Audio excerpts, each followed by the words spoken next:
السلام عليكم ورحمة الله وبركاته.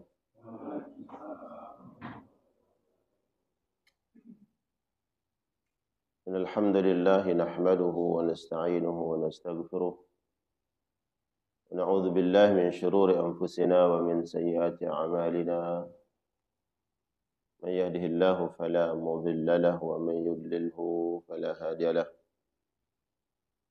أشهد أن لا إله إلا الله وحده لا شريك له وأشهد أن محمدا عبده ورسوله. اللهم صل وسلم وبارك وكرم وأنعم على هذا النبي الكريم نبينا ورسولنا وإمامنا وقدوتنا سيدنا مولانا محمد وعلى آله وأصحابه ومن سار على نهجه واستنى بسنته إلى يوم الدين. أما بعد،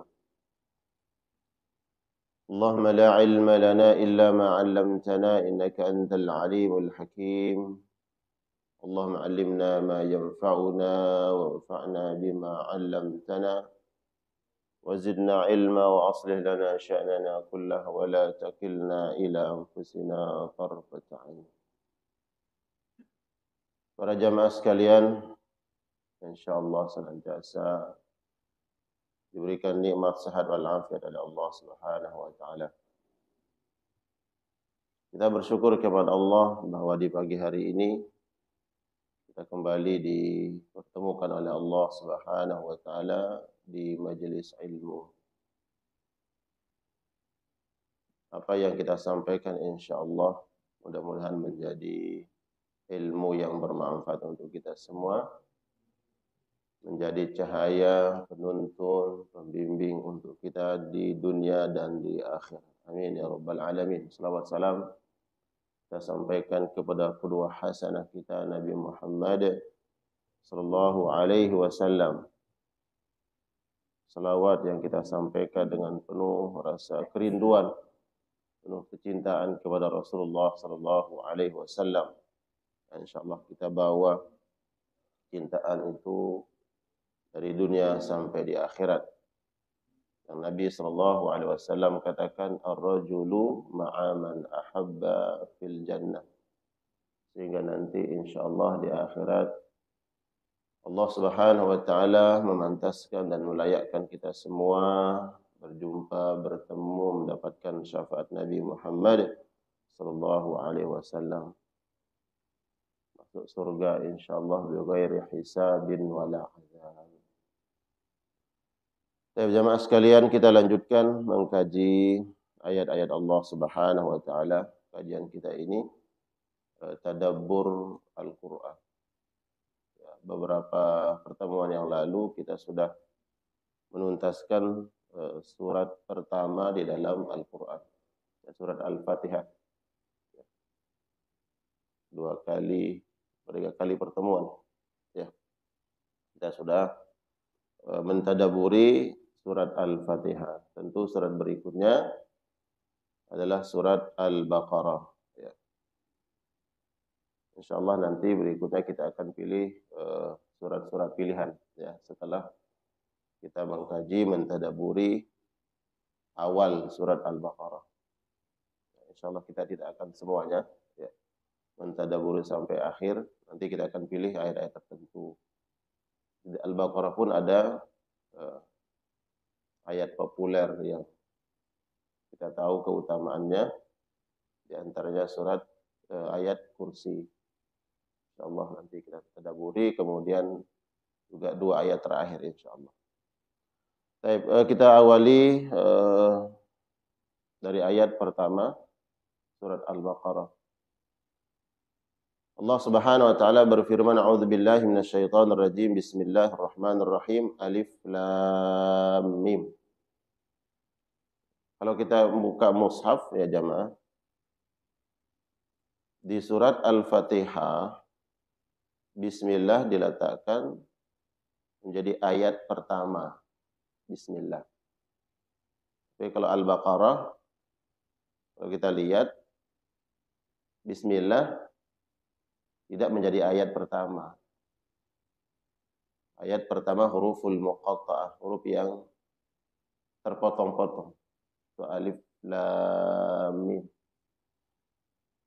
Nah, di sini para ulama jelaskan bahwa memang bismillah menjadi bagian dari ayat dalam surat adalah hanya di Al-Fatihah. Dan itu sudah kita jelaskan. Adapun di surat-surat yang lain, bismillah bukan bagian dari surat tersebut. Makanya kalau buka mushaf, bisa dilihat mushafnya. Bismillah, ya. Kemudian alif lam mim itu yang diletakkan menjadi ayat pertama. Jadi bismillah di setiap surat itu bukan bagian dari surat kecuali surat Al-Fatihah. Alif lam mim huruful muqatta'ah. Ya, para ulama menyebutkannya dengan nama al-huruf al-muqatta'ah, huruf yang terpotong-potong. Jadi cara membacanya menyebut nama hurufnya. Ya. Dan ini banyak kita temukan di awal-awal surat. Banyak di dalam Al-Qur'anul Karim. Yasin. Kemudian Thaha, alif lam ra, kaf ha ya ain sad. Banyak. Jadi cara membacanya dengan menyebut hurufnya, alif. Dan para ulama menjelaskan ini bentuk i'jazul Quran, kemukjizatan Al-Quranul Karim. Kalau kita lihat penjelasan para ulama, huruful muqatta'ah ini Allahu a'lamu bi muradihi, hanya Allah yang tahu maknanya. Ya. Apa arti alif lam ra, alif lam mim, atau yasin dalam Al-Qur'anul Karim? Kalau kita buka kitab-kitab tafsir, secara mayoritas ya, ulama mengatakan Allahu a'lamu bi muradihi. Allahu a'lam, Allah yang maha mengetahui. Bi muradihi dengan maksudnya. Ya, apa makna? Kalau Imam Nasir As-Sa'di mengatakan di sini bahwa hanya Allah yang tahu maknanya, akan tetapi kita berkeyakinan bahwa pasti ada maknanya. Ya. Beliau mengatakan bahwa Allah menurunkannya bighairi abathin, bukan tanpa makna, bukan tanpa tujuan. Para ulama kemudian berupaya mencari hikmahnya dan makna daripada huruful muqatta'ah. Ada yang kemudian mengartikan alif itu adalah Allah, lam adalah al-malaikah, kemudian mim adalah Muhammad. Ya. Begitu juga huruf-huruful muqatta'ah yang lainnya. Seperti Thaha, ada yang mengatakan adalah nama Rasulullah sallallahu alaihi wasallam. Yasin juga adalah nama daripada Rasulullah sallallahu alaihi wasallam.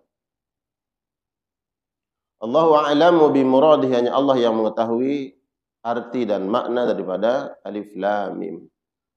Dzalikal kitabu la raiba fihi hudan lil muttaqin. Dzalikal kitab, Al-Qur'an ini. Dzalika dalam bahasa Arab disebut dengan isim isyarah, kata tunjuk yang objeknya yang kita tunjuk ini jauh. Dzalika, yang pernah belajar ya bahasa Arab. Kalau ada isim yang jauh, dzalika itu. Kalau isim isyarah kata tunjuknya dekat, hadza. Hadza ini, dzalika itu. Ya.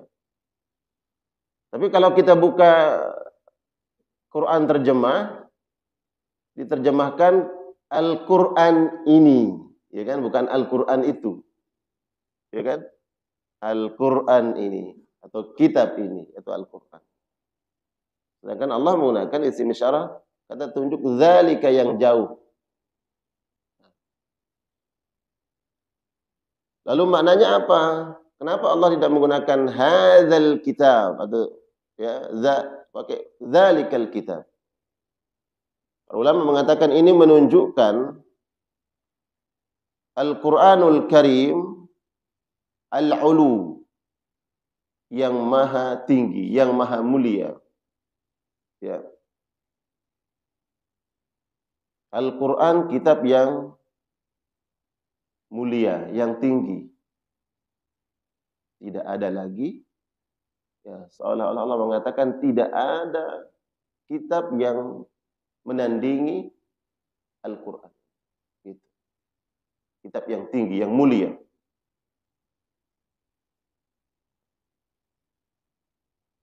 Ketika bicara Al-Quran, tentu kita paham audiensi pertama, ya, konteks turunnya Al-Quran adalah di Jazirah Arab. Orang-orang musyrikin. Dan ketika Al-Quran turun, mereka menolak. Mereka mengatakan asatirul awwalun, ini kitab cerita, kitab dongeng. Ini buatan dan karangan Muhammad. Itu kata mereka. Makanya kemudian Allah mengatakan dzalika, itu menunjukkan ini bukan karangan manusia. Bukan karangan Muhammad. Tapi dia dari zat yang maha tinggi. Ya. Ini menggunakan kata dzalika itu. Kemudian kata ulama, ketika menggunakan kata dzalika, kita diingatkan bahwa Al-Quran ini pertama disimpan oleh Allah Subhanahu wa taala di tempat yang maha tinggi.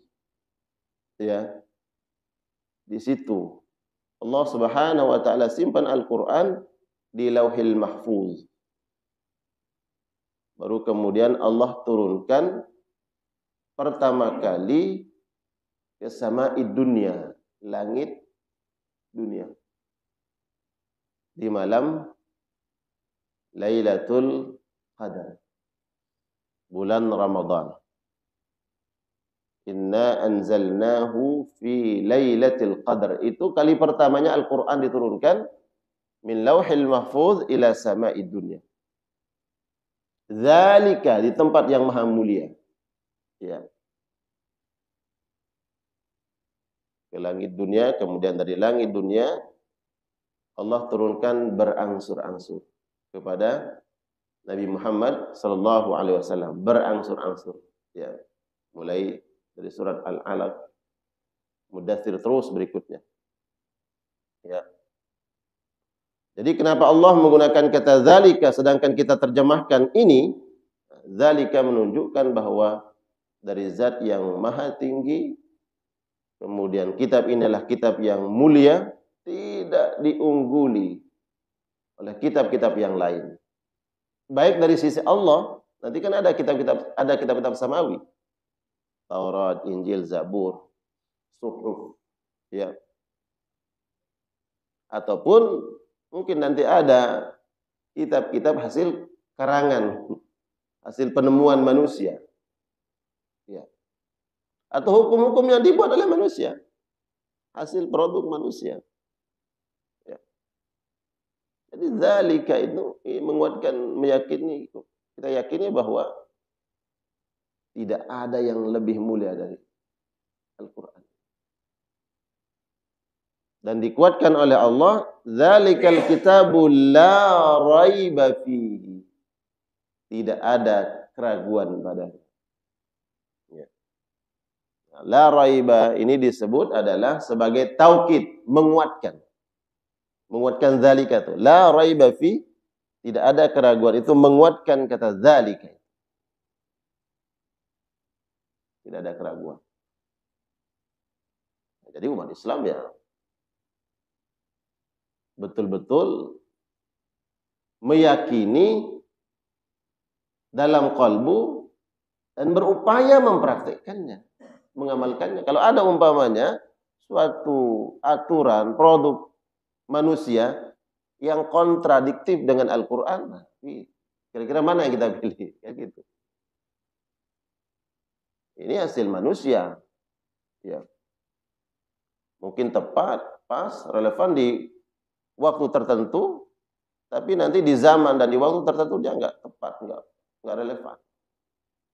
Namun Al-Quran, Allah sudah menjamin itu. Dzalikal kitabu la raiba fi. Tidak ada keraguan padanya.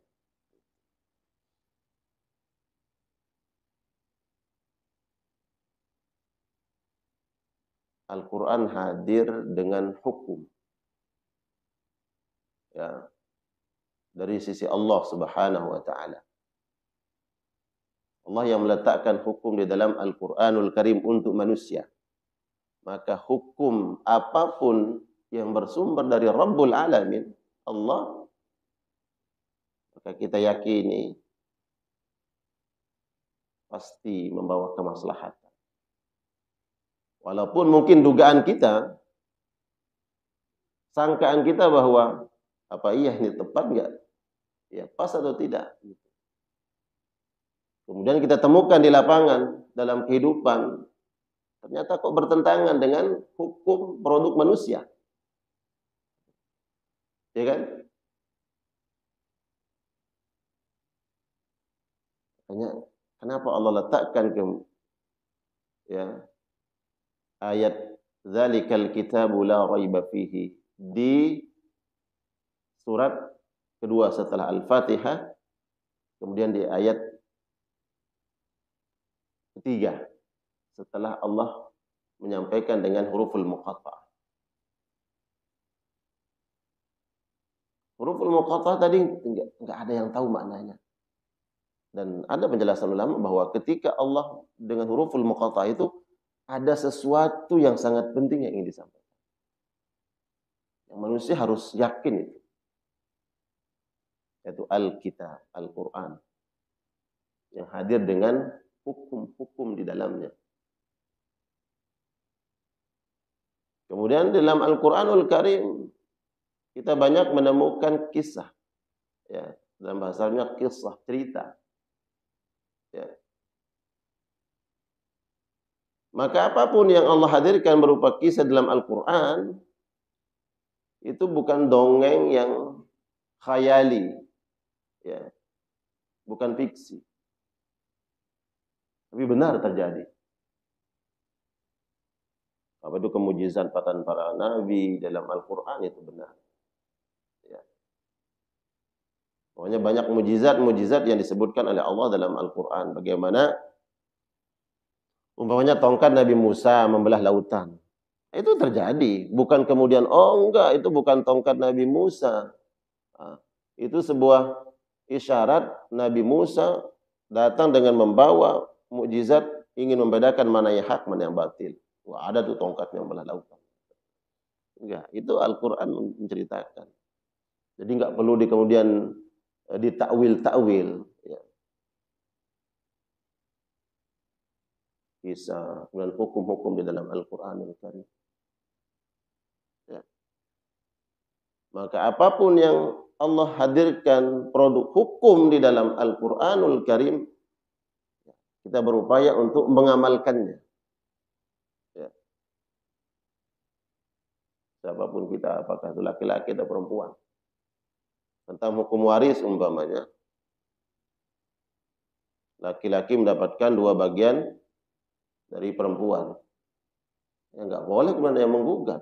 Oh ini enggak adil. Allah yang meletakkan hukum itu. Dzalikal kitabu la raiba fihi. Enggak ada keraguan padanya. Ya. Seolah-olah Allah mengatakan orang-orang beriman enggak boleh ragu. Apapun serangan-serangan dari luar, ya. Produk hukum yang kemudian dihadirkan oleh manusia yang nampaknya seperti menghadirkan kemaslahatan, kebaikan. Tapi kalau dia kontradiktif, bertentangan dengan Al-Quran, ini la raiba fi. Tidak ada keraguan. Dzalikal kitabu la raiba fihi hudan lil muttaqin. Hudan sebagai petunjuk, lil muttaqin bagi orang-orang yang bertakwa. Kenapa Allah sebut sebagai petunjuk bagi orang yang bertakwa? Bukankah Al-Quran dibutuhkan oleh seluruh manusia, bukan hanya orang yang bertakwa? Bukankah Al-Quran hadir untuk seluruh manusia, bukan hanya untuk orang yang bertakwa?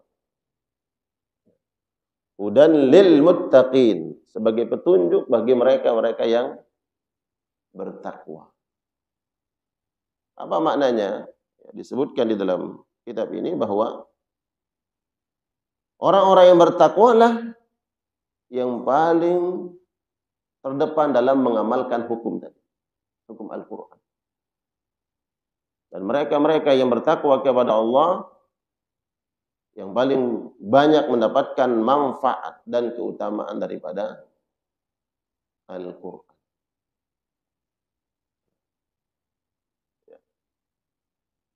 Hudan lil muttaqin.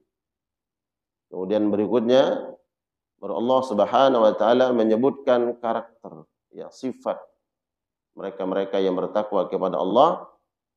Yang pertama, alladzina yu'minuna bil ghaib.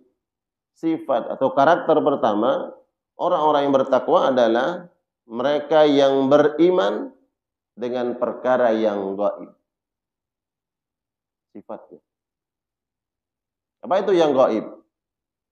Sesuatu yang tidak pernah kita lihat, tidak pernah kita rasakan, tapi Al-Quran hadir menjelaskan perkara tersebut. Nabi SAW menjelaskan dalam hadisnya, walaupun itu kita tidak pernah alami, kita tidak tahu, tidak pernah lihat, perkara yang gaib. Dan ini Allah letakkan pada sifat pertama orang bertakwa. Perkara yang tidak nampak. Kita tidak merasakannya. Manusia itu kan biasanya dia baru percaya ya, kalau dia sudah mengalaminya. Dia merasakannya, dia lihat. Oh iya gitu. Ternyata ada ya gitu. Kalau dia belum alami, dia tidak rasakan. Karena dia nggak percaya. Apa iya, apa ada. Nah inilah kemudian Allah letakkan sebagai karakter pertama orang-orang bertakwa. Mengimani perkara yang tidak nampak. Tapi Allah sebutkan di dalam Al-Quranul Karim. Ya.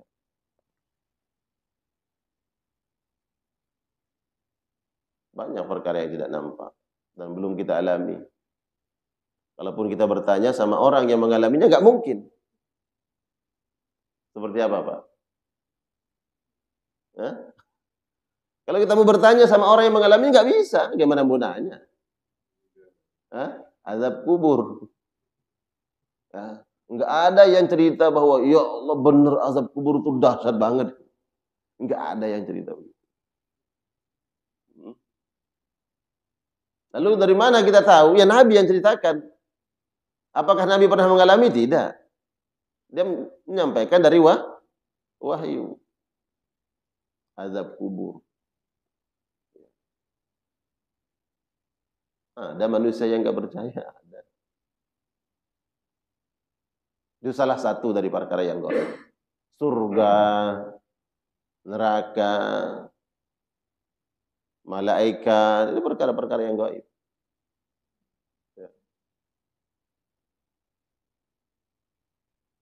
Malaikat perkara yang gaib. Ya. Kita yakini adanya malaikat. Bahkan di sini mungkin lebih banyak malaikat kan. Ya. Wahaffathumul malaikah. Majlis yang di mana mereka yatadarasunal Quran. Mereka belajar tentang Al-Quran. Maka di situ ada malaikat-malaikat Allah. Wahaffathumul malaikah. Malaikat datang. Ya, menaungi mereka. Nggak tahu jumlahnya berapa kan. Malaikat. Kemudian bangsa jin. Bangsa jin bagian dari perkara yang gaib. Wala ya'lamul ghaiba illallah. Di sini.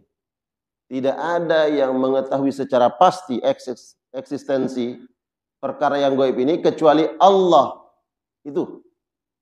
Baru kemudian Rasulnya atas dasar wahyu. Kita yakini nggak adanya bangsa jin? Ada. Wa ma khalaqtul jinna wal insa illa liya'budun. Mereka diciptakan sama seperti manusia untuk beribadah kepada Allah Subhanahu wa taala. Mereka ada. Tapi pernah ada yang pernah melihat? Kan pertanyaannya gitu. Pernah ada yang lihat di sini enggak? Ada udah pernah Ustaz. Kenapa? Gede besar, ya giginya ya. Kemudian setinggi pohon kelapa. Kalau bicara tentang dunia perjinan, dunia perjinan, Pak. Saya di tahun 2005 dulu kita pernah menerbitkan majalah gaib tahun 2000 awal 2004. 2005. Majalah gaib itu dulu ada satu majalah yang sangat populer, isinya majalah itu tentang mistik. Atau orang-orang yang ingin belajar ilmu kebal, itu ada caranya tuh di ada majalah dulu. Kemudian adalah dosen dari Madinah, kita ngobrol, dia bilang, wah di Indonesia ini banyak perkara-perkara seperti itu, ya mistik. Dan sepakatlah kemudian teman-teman untuk buat majalah gaib. Awalnya orang pikir itu majalah sama seperti majalah yang satunya. Tapi ini tujuannya adalah untuk membantai. Ya. Bicara tentang secara khusus makhluk gaib bangsa jin. Yang Allah sebutkan di dalam surah Al-Jin, wa annahu kana rijalun minal insi ya'udzuna birijali minal jin fazaduhum rahaqa. Sebagian manusia ada yang berkolaborasi minta bantuan pertolongan kepada bangsa jin, fazaduhum rahaqa. Jin itu kemudian menyesatkan dia. Ya. Bisa enggak manusia bekerjasama dengan bangsa jin? Bisa. Allah sebutkan juga dalam Al-Quran, ya ma'asyaral jin, qad istakthartum minal ins. Nanti di akhirat bangsa jin itu akan dikumpulkan. Bangsa jin yang maksiat ya. Ya. Karena manusia juga ada yang soleh, ada yang taat, ada yang baik, ada yang maksiat. Nah bangsa jin yang maksiat itu berbuat dosa, mengajak manusia untuk berbuat syirik, menyesatkan manusia, nanti Allah hadirkan di dunia, di akhirat, dan ditanya oleh Allah, kenapa kamu banyak pengikutmu dari kalangan manusia? Ya. Apa jawabannya? Tamtakna. Dulu kami saling memberi manfaat, saling beri kebaikan. Dan ulama menjelaskan manfaat manusia dari bangsa jin yang dia dapatkan adalah jin itu ngabdi kepada manusia. Ya. Umpamanya ini fulan, ada jin yang mengabdi, tak bantu kamu. Jadi apa? Jadi dukun. Bisa nebak-nebak. Datanglah orang mau konsul. Ini jin yang ngabdi kepada si fulan, bisa komunikasi dengan jin yang ada di orang tersebut. Sehingga Pak, dia tahu kamu datang dari mana? Dari sana tadi kan? Kamu bawa masalah begini kan? Masalahmu gini-gini, nama ini. Dia tahu semua, kaget orang. Oh, tahu ya. Pinter banget ya. Di antara cara menyesatkan dia itu. Dari mana dia tahu? Manusia bisa bekerja sama dengan bangsa jin. Ini yang informasikan. Si fulan itu begini-begini. Atau kemungkinan yang keduanya adalah dia bohong kan. Wala ya'lamul ghaiba illallah, enggak ada yang tahu yang perkara yang gaib kecuali Allah. Kalaupun kok benar ya, nah ini yang sih.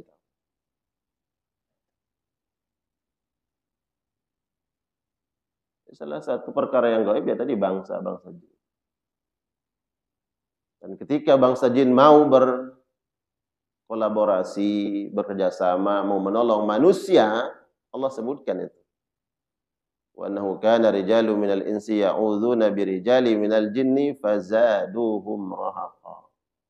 Menyesatkan manusia. Apakah jin itu siap menolong, membantu? Iya. Tapi tidak ada makan siang yang ada, Pak. Kalau makan pagi gratis ada. Pulang haji ini Ustaznya gratis. Iya, bangas. Iya, itu baru gratis. Iya. Dia bisa memberikan pertolongan bantuan. Ada, mohon maaf. Nabi jihad, ya. Para sahabat jihad, nggak ada yang kebal, nggak mempan senjata tuh nggak ada. Seandainya ilmu itu bisa dipelajari, ya kan? Wah, dipelajari semua tuh. Biar kebal senjata semua tuh yang jihad-jihad bersama Nabi. Ya bahkan dalam riwayat, walaupun ini ada yang menyanggahnya, sampai Nabi pun luka kan? Nabi luka. Sahabat ada yang sampai 10 panah, bahkan puluhan panah menancap di tubuh mereka. Itu para sahabat yang dekat dengan Nabi. Gak ada yang meragukan ketakwaan dan kesalahan mereka, melihat mereka di depan Allah. Lalu kemudian hadir hari ini orang bisa mendemonstrasikan karena dia seorang yang wali, ya kan? Orang yang alim, kemudian dibacok dan macam. Oh, itu karena dia karomahnya. Ya, karomah dari mana? Karomah itu nggak bisa didemonstrasikan, Pak. Oh, dia karomahnya itu. Ya kan? Makanya, wah ini membedakan mana karomah, mukjizat, irham dan sihir itu beda-beda tipis. Karomah tidak bisa diturunkan. Oh, saya turunkan karomah saya, sekarang saya. Bisa nggak? Nggak bisa. Karomah bisa dipelajari nggak? Nggak bisa. Itu pemberian Allah. Karomah adalah pemberian Allah kepada orang-orang yang dikehendaki dari hambanya yang saleh. Ya. Apalagi kemudian bisa didemonstrasikan, dilihat, dipamerkan. Nah, bukan karomah. Hanya kemudian kalau kita ingin bisa membedakan mana karomah, mana yang bantuan setan, ya itu. Ini ada orang yang umpamanya tiba-tiba, pernah kejadian, salah satu sahabat saya, dia mau ngisi di sebuah musabaqah, kemudian mobilnya tertabrak kereta. Dia posisi pernah, beritanya ada. Dia juga pernah ngisi dekat-dekat sini. Ya kan? Mobilnya terpental, ya, beberapa meter, dia enggak ada pun ya tubuhnya yang lecet, yang luka. Ya kan? Itu Allah yang berikan pertolongan. Dan banyak karomah-karomah yang terjadi. Dan itu tidak didemonstrasikan dan tidak dipelajari, memang pemberian Allah. Ya. Bahkan mukjizat pun, mukjizat para nabi tidak dilakukan oleh para nabi kecuali atas perintah Allah. Atas perintah Allah. Disuruh baru bisa. Atas izin Allah Subhanahu wa taala. Tongkatnya Nabi Musa membelah lautan, berhadapan dengan Fir'aun. Nabi Musa nggak tahu gimana menggunakan tongkat.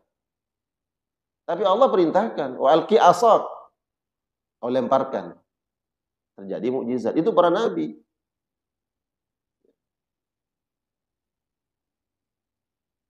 Jadi jemaah sekalian Allah muliakan. Karena ini bicara perkara al-ghaib gitu. Yu'minuna bil ghaib, beriman dengan perkara yang gaib. Ada makhluk yang gaib selain manusia disyariatkan oleh Allah untuk beribadah ya kepada Allah. Mereka itu sibuk dengan kewajiban mereka kepada Allah, kewajiban-kewajiban yang mereka berkeluarga, mencari rezeki. Nah, kalau ada kemudian makhluk itu datang ya memberikan bantuan pertolongan kepada manusia, menampakkan diri, nah, dapat dipastikan itu adalah dari kalangan jin wal qasitun yang ingkar kepada Allah Subhanahu wa taala dan tujuannya menyesatkan. bala tentara iblis.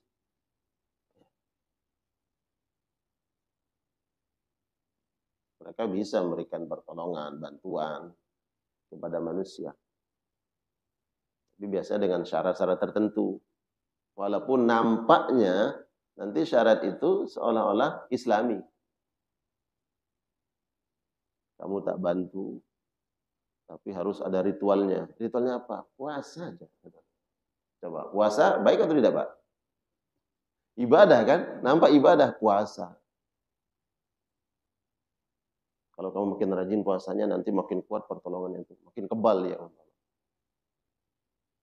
Jadi enggak lagi puasa karena Allah. Tapi atas permintaan itu. Sedangkan sarful ibadah li ghairillah syirkun. Memberikan atau melakukan ibadah untuk selain Allah, jatuhnya syirik. Ya. Dan banyak saya temukan, Bapak, semuanya, bahwa banyak hal-hal yang memang setanmu siap membantu bila mana manusia mau melaksanakan apa yang dia inginkan. Ilmu sihir. Apakah ada ilmu sihir, santet, telur? Ada. Oh, zaman gini kok Ustaz bicara tentang sihir? Ada. Ya. Enggak percaya sama Ustaz, mungkin nanti ngalami baru. Ya. Ada. Kenapa? Pelakunya ada. Selama mereka masih ada itu. Dan Allah sebutkan dalam Al-Quranul Karim. Wattaba'u ma tatlus syayatinu ala mulki Sulaiman. Wa ma kafara Sulaiman walakinna syayatina kafaru yu'allimuna an-nasa as-sihr. Setan-setan itulah yang kufur kepada Allah, mereka mengajarkan manusia ilmu sihir dari makhluk yang gaib itu.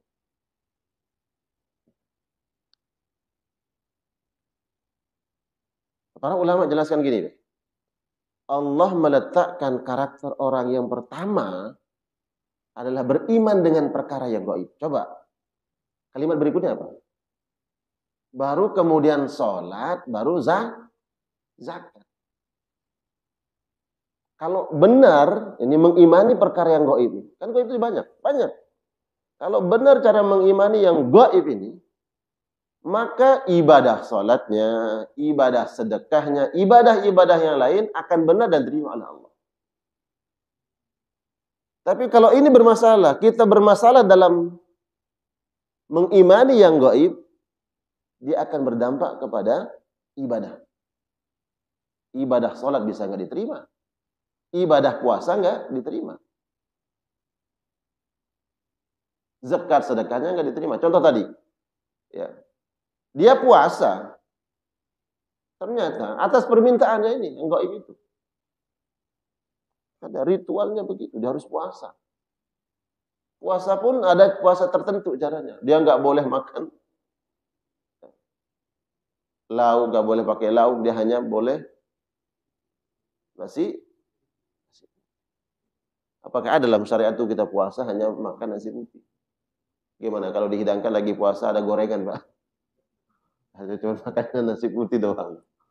Aduh. Nampaknya ibadah. Puasa. Kalau salah mengimani malaikat berdampak kepada sholat. Salah mengimani perkara yang gaib bangsa jin itu pun berdampak pada itu. Oh, ini dia pernah melihat. Ya kan? Ada yang mengaku pernah melihat. Ya. Sedangkan Imam Syafi'i mengatakan alladzi yadda'i annahu ra'al jin ala suratil asliyah naruddu syahadatahu. Kalau ada orang yang mengaku-ngaku bahwa dia pernah melihat bangsa jin dengan wujud aslinya, kami tolak kesaksiannya. Kalau dia nggak boleh menjadi saksi pernikahan, asli dan sebagainya, kami tolak, kata Imam Syafi'i. Lalu itu yang nampak-nampak seperti, kalau di Indonesia kayak apa, Pak? Kuntilanak, genderuwo, apa lagi?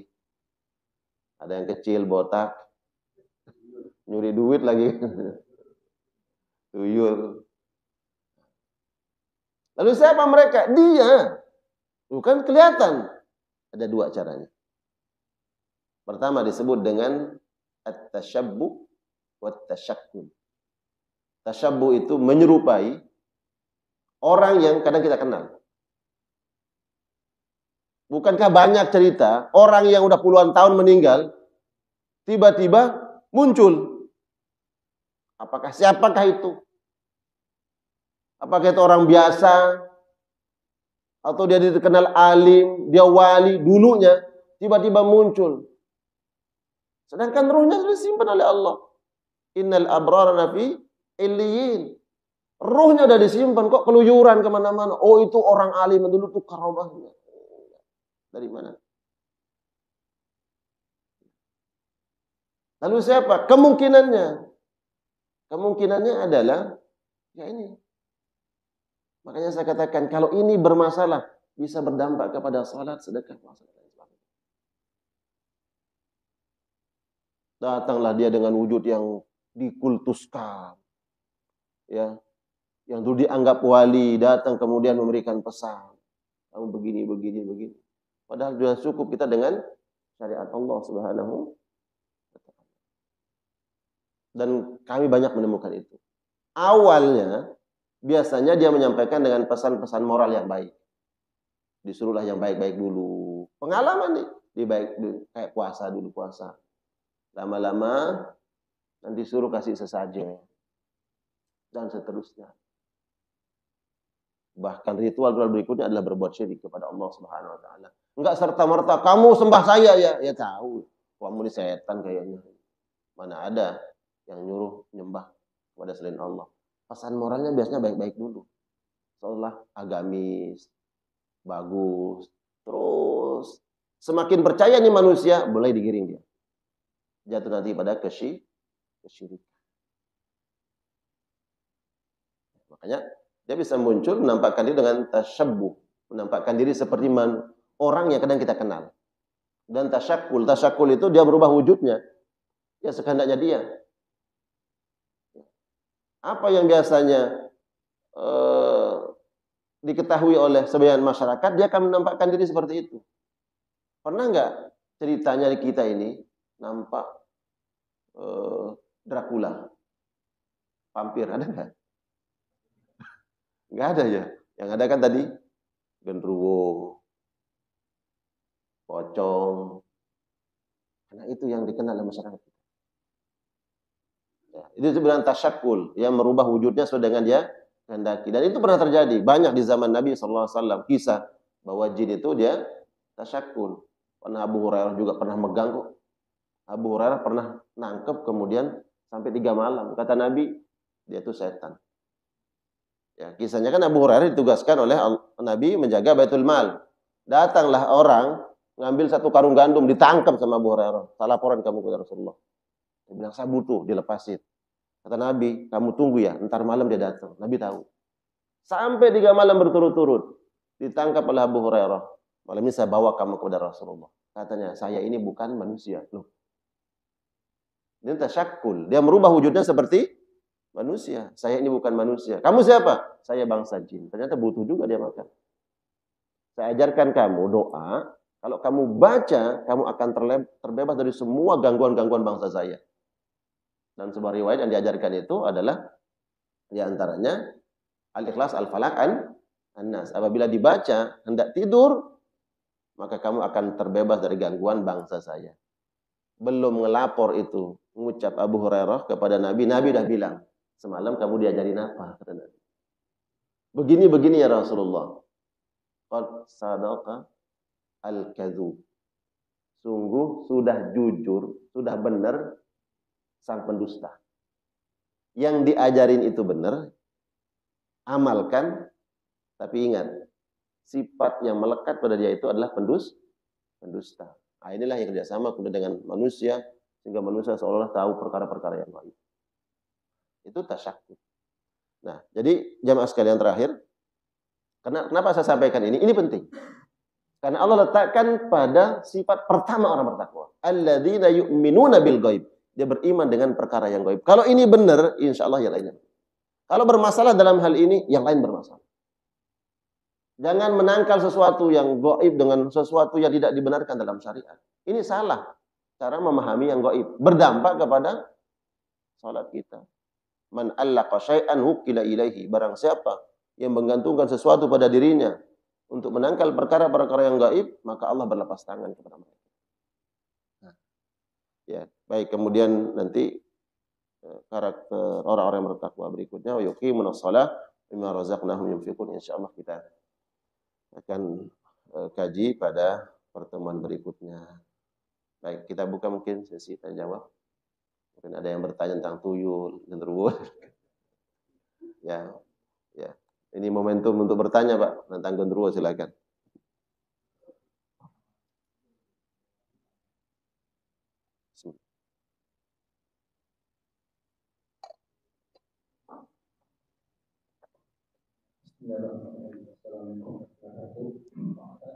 Ya.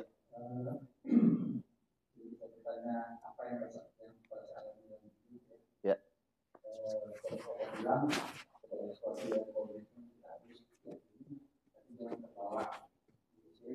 Ya. Mungkin Bapak bilang kalau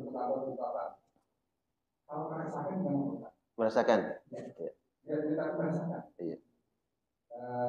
Sempat mungkin dalam bahasa itu berkomunikasi. Nah. Tapi kita tetap jangan lupa sama Allah. Iya. Karena Allah akan kita. Iya. Kalau berlupa tidak menyesatkan.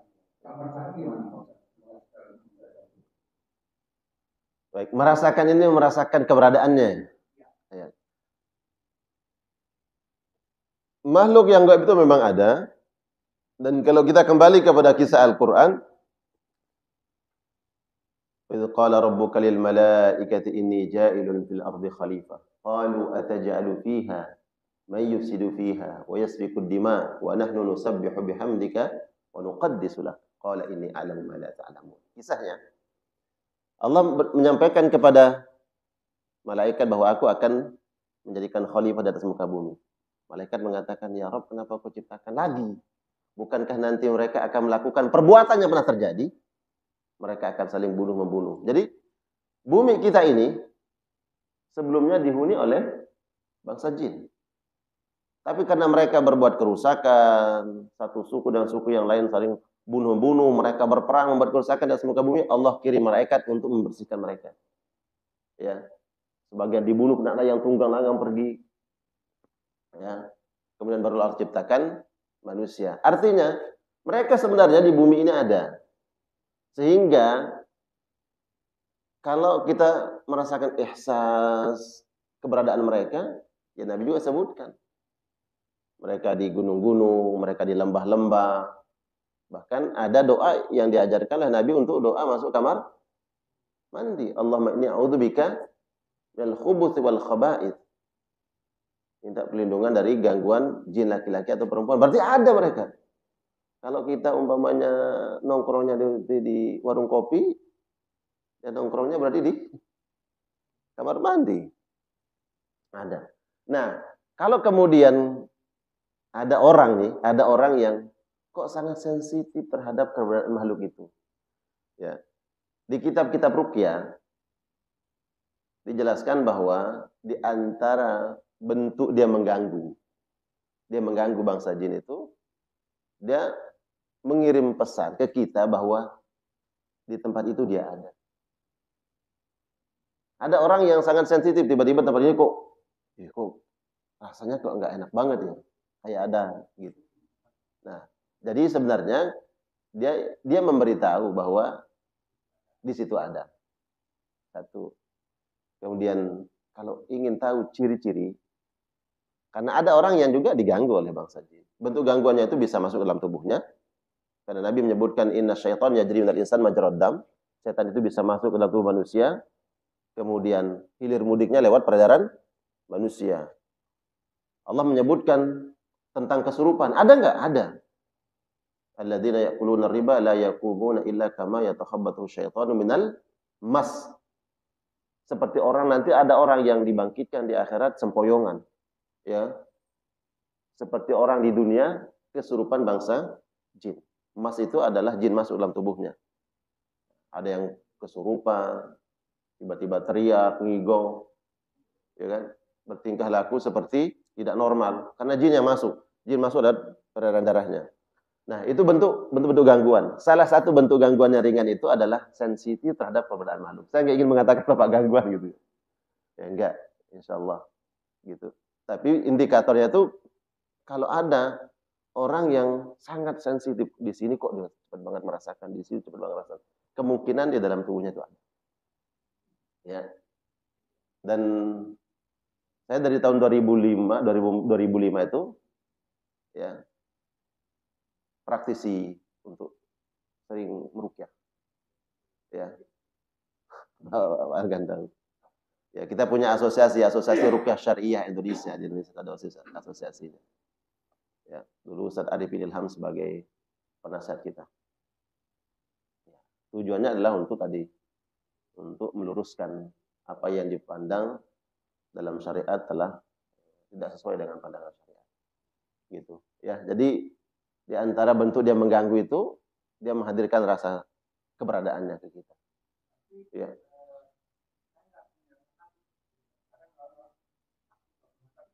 Ya udah, ya biasa aja. Ya, ya sebisanya memang kita biasa aja. Gitu. Manusia yang normal, dia nggak bisa melihat. Kecuali para nabi itu pun atas mukjizat. Pernah nabi itu melewati sebuah lembah, ya, kemudian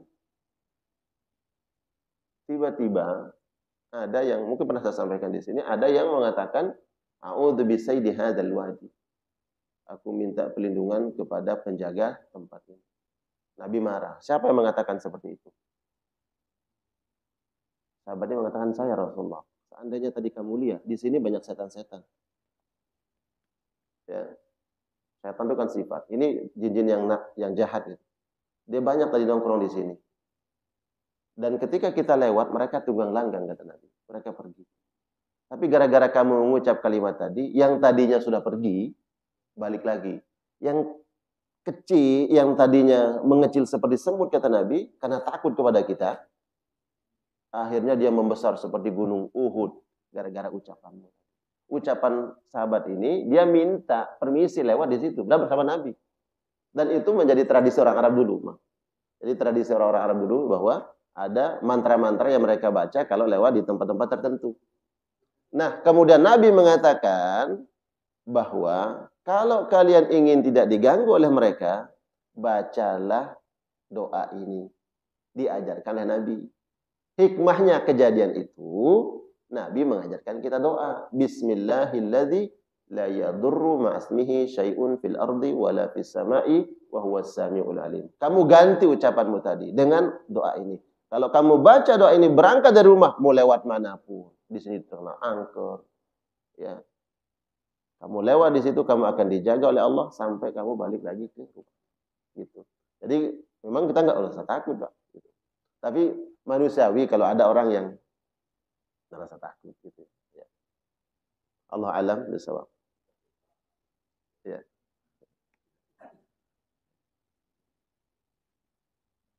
Ya. Silakan, Pak. Waalaikumsalam.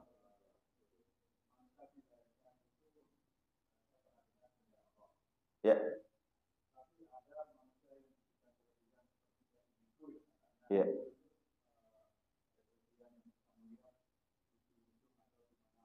Ya. Ya. Baik. Syariat, ya. Baik. Orang yang bisa melihat makhluk-makhluk gaib tadi, apapun istilahnya, ya, apakah indigo dan lain sebagainya, orang yang bisa melihat tadi, dia bukan kelebihan, Pak. Kekurangan. Ya, kalau kita bicara tentang syariat ya, adapun orang mengistilahkan serah, kita dalam syariat bahwa itu kekurangan. Kenapa? Fitrahnya manusia, fitrahnya kita ini nggak bisa melihat, itu fitrahnya manusia. Ya. Kenapa? Manusia ada batasannya antara kita dengan makhluk itu, dan itu fitrah. Saya nggak tahu siapa yang jalan di depan sana. Kalau ada orang yang terdengar suaranya lari, ada yang nggak tahu? Nggak tahu. Tapi kalau ada yang bisa nembak, dia langsung tembus tembok nih. Dia tahu yang jalan itu bapak ini. Pas saudara lihatin, bener dia. Dari mana dia tahu? Oh, karena ilmu itu. Berarti ada yang membantu dia. Ya, makanya hati dengan tayangan-tayangan. Seolah-olah itu kemudian dibungkus dengan yang islami.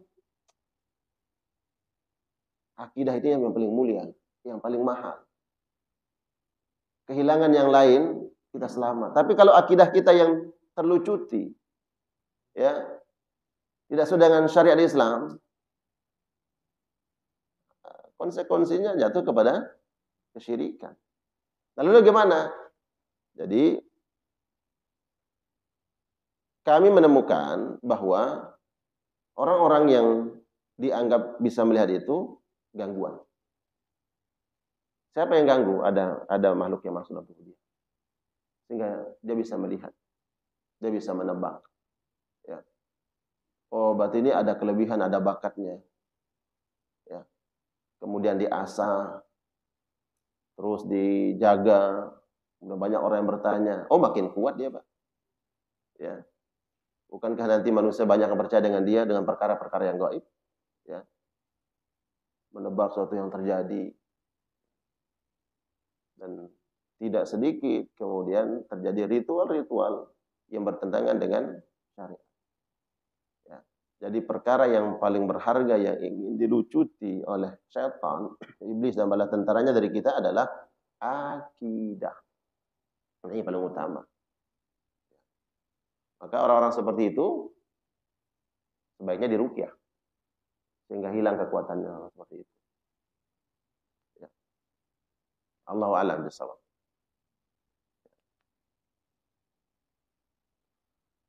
Silakan Pak.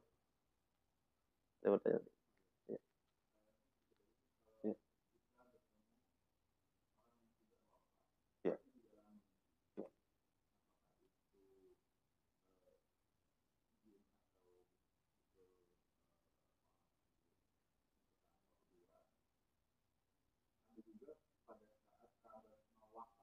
Ya.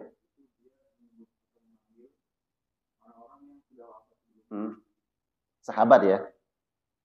Ya. Ya.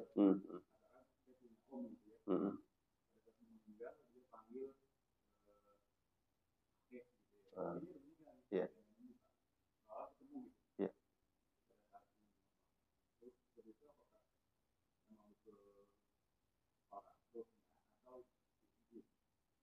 Baik, Allahu a'lam bishawab. Tadi bertanya tentang mimpi dulu. Mimpi itu ada 3. Mimpi yang 100% mengandung kebenaran. Mimpinya siapa? Para nabi. Itu menjadi wahyu. Sebagaimana mimpinya Nabi Ibrahim. Dan mimpi. Inni ra'aitu fil manam anni azbahuka fanzur madza tara. Mimpi. Itu wahyu 100% kebenaran. Mimpinya para nabi.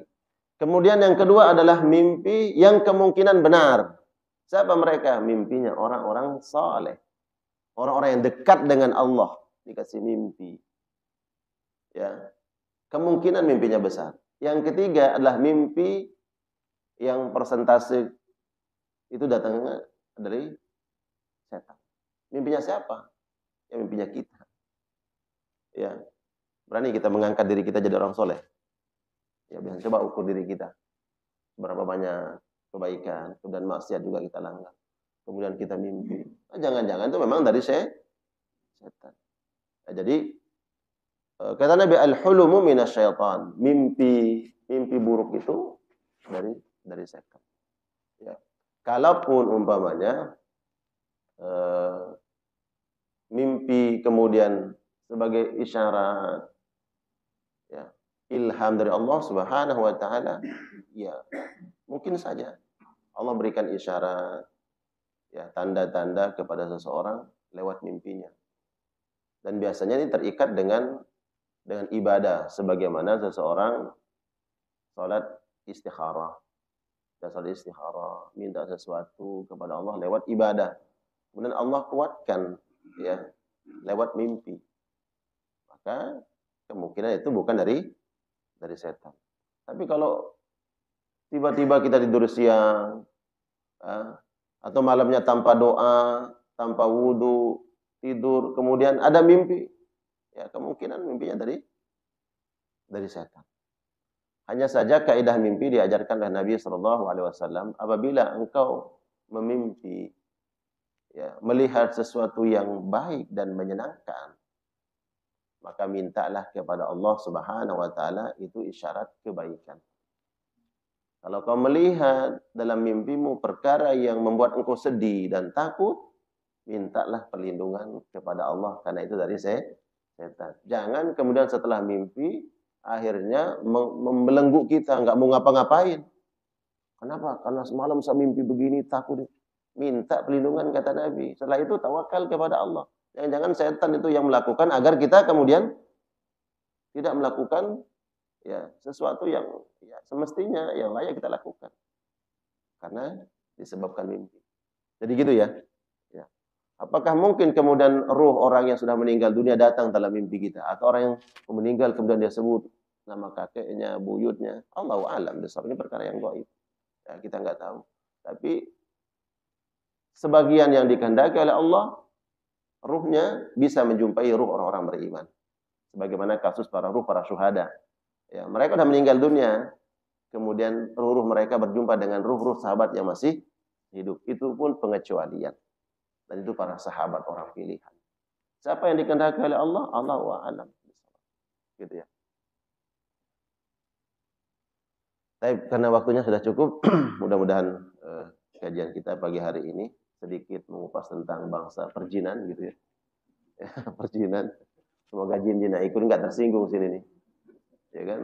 Dia mungkin di depan situ ngeliatin kita, kita lagi digosipin sampai pengajian itu. Ya kan mereka ada. Mereka juga yang muslim yang taat. Kalau ini sekarang kita bisa hitung berapa jumlahnya, mungkin ada lebih banyak ikut bersama kita kan ngaji. Nabi mereka adalah dari manusia, nabinya Nabi Muhammad. Bukan ada nabi dari bangsa jin. Enggak ada nabi dari bangsa jin. Nabinya Nabi Muhammad. Syariatnya juga syariat Nabi Muhammad, sama syariat kita. Jadi kalau sekarang kita bicara tentang syariat aja ikut ngaji juga. Jangan-jangan tempat rumahnya sama tempat pengajiannya jauh kan? Dekat sini katanya ikut ngaji. Allah alam, kita nggak tahu. Mudah-mudahan apa yang kita dapatkan pagi hari ini menjadi menambah wawasan keislaman kita dan makin yakin kita dengan Al-Quran. Jadi cahaya buat kita di dunia dan akhirat. Amin ya rabbal alamin. Selanjutnya, ya, assalamualaikum warahmatullahi wabarakatuh. Alhamdulillah telah usai kepada pagi hari ini. Terima kasih.